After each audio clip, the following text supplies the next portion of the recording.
शमी और मंदार हिंदू मतावलंबियों के पवित्र एवं पूजनीय वृक्ष हैं।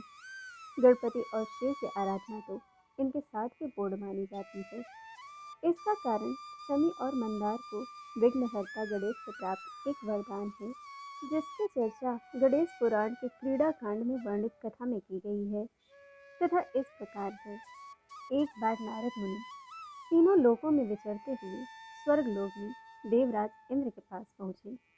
इंद्र ने उनका यथोचित स्वागत किया। वार्तालाप के क्रम में इंद्र ने मुनि से और ऋषि की कथा सुनाने का आग्रह किया। नारद मुनि ने सहर्ष इस प्रकार कथा सुनाई।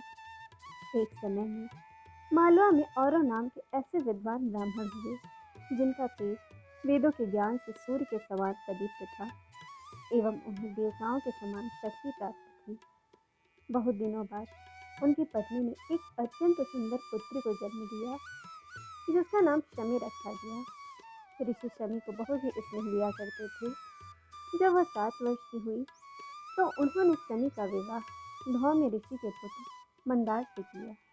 मंदार शौनक ऋषि के आश्रम में रहकर शिक्षा प्राप्त कर रहा था। अतः विवाह के पश्चात शमी को उसके माता पिता के पास छोड़कर शिक्षा पूरी करने पुनः शौनक ऋषि के आश्रम चला गया। जब मंदार और शमी पूर्ण यौवन को प्राप्त हुए, तब मंदार अपने ससुराल गया और शमी को विदा कराकर पुनः शौनक के आश्रम की ओर वापस चला। रास्ते में एक महान तपस्वी ऋषि श्री शुंडी का आश्रम पड़ता था, जो गणपति के अनन्य भक्त थे। अपनी तपस्या से उन्होंने भगवान गणेश को प्रसन्न किया था, जिन्होंने ऋषि को यह वरदान दिया था कि गणेश की तरह ऋषि शुभिंडी भी अपने कपाल से सोंढ निकाल सकते हैं। जब शमी और मंदार शुभिंडी के आश्रम में पहुंचे, तो उन्हें गणेश जी की तरफ सूंड निकाले देखकर दोनों को हंसी आ गई। इस पर ऋषि बहुत क्रुद्ध हो गए और कुपित होकर उन्होंने दोनों को श्राप दे दिया कि तुम दोनों वृक्ष बन जाओ, ऐसा वृक्ष कि जिसके पास पशु पक्षी भी न आए। ऐसा ही हुआ।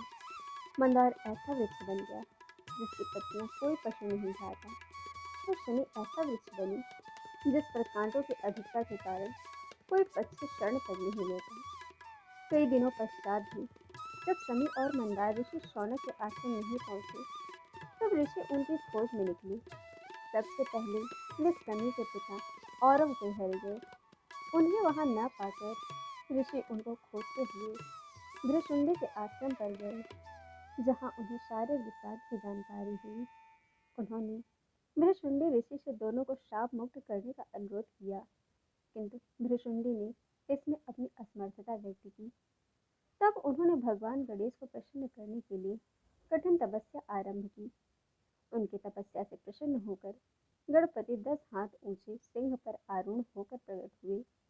गणपति ने उन्हें वरदान मांगने को कहा। उन्होंने शमी और मंदार को शाप मुक्त कर पुनः पूर्व अवस्था में लाने का वरदान मांगा, किंतु श्री गणेश अपने प्रिय भक्त भृशुंडी की अवहेलना नहीं करना चाहते थे, अतः यह वरदान देने से मना कर दिया। परंतु बदले में उन्हें यह वरदान दिया कि दोनों वृक्ष तीनों लोकों में पूजनीय होंगे और शिव तथा स्वयं उनकी पूजा बिना इसकी उपस्थिति में पूर्ण नहीं मानी जाएगी। यह कहकर गणपति अंतर ध्यान हो गए। ऋषि शौनक तो अपने घर लौट गए, परंतु ऋषि औरव ने अपना शरीर वहीं त्याग दिया। उनका तेज अग्नि रूप में शमी पेड़ के तने में स्थित हुआ। इस प्रकार नारद ऋषि ने इंद्र को औरव की कथा सुनाया। इसलिए आज भी भगवान शिव और गणेश जी के मंदिरों में हवन से पहले शमी की लकड़ियों को घिसकर अग्नि प्रज्वलित की जाती है और उसमें आहुतियां डाली जाती हैं। बिना मंदार पुष्प और शमी के पत्रों की शिव और गणपति की पूजा पूर्ण नहीं मानी जाती। शमी वृक्ष का प्रसंग महाभारत में भी आता है। जब पांडवों ने 12 वर्ष के वनवास के बाद 1 वर्ष का अज्ञातवास प्रारंभ किया, तो उन्होंने अपने भेष और नाम बदले थे तथा अपने अपने अस्त्र शस्त्र विराट नगर के बाहर शमशान में एक बड़े शमी वृक्ष के अंदर ही छिपाया था। त्रेता युग में भी शमी वृक्ष का एक प्रसंग मिलता है।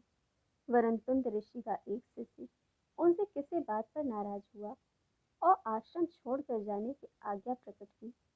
गुरु ने शिष्य से गुरुदक्षिणा में 14 कोटि स्वर्ण मुद्राएं मांगी।